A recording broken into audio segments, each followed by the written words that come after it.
A recent installment in a popular Netflix series has raised interesting questions about an infamous serial killer's supposed influence on the work of Alfred Hitchcock, including his critically acclaimed hit, Psycho.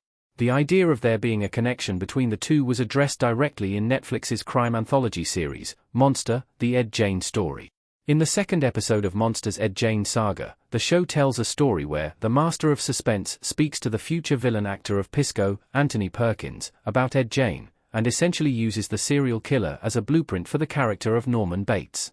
This obviously links Ed Gein to a key part of popular culture, but the link isn't quite as significant when it comes to real life, even if the similarities between Norman Bates and Ed Gein would make such a connection easy to believe. Psycho's author was only partially inspired by Ed Gein when creating Norman Bates.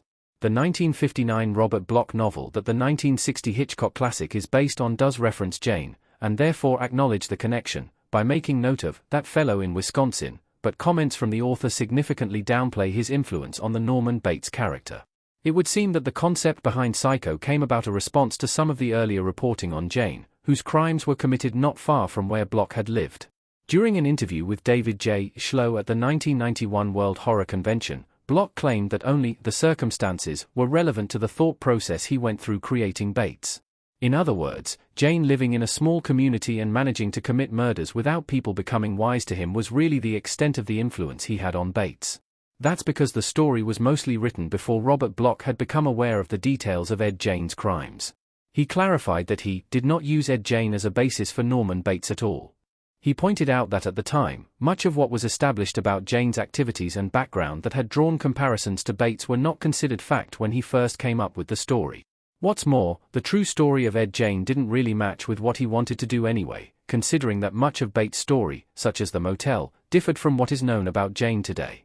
Psycho's assumed connection to Ed Gein makes Norman Bates a more intimidating character. As Bloch has noted about Gein and Bates, people like to believe the legend. He's not wrong, given that so much about Gein became public knowledge that he was often on the minds of those watching Psycho, both when it released and after. In some ways, this was to the benefit of the film, as it added to the insidious undertones of the Norman Bates character. Knowing about Ed Gein and what he did helped audiences believe that someone like Norman Bates, as unusual as he was as a character, could actually exist in real life. That notion added a sense of realism to Psycho's story, even though the connection was more coincidental than anything else.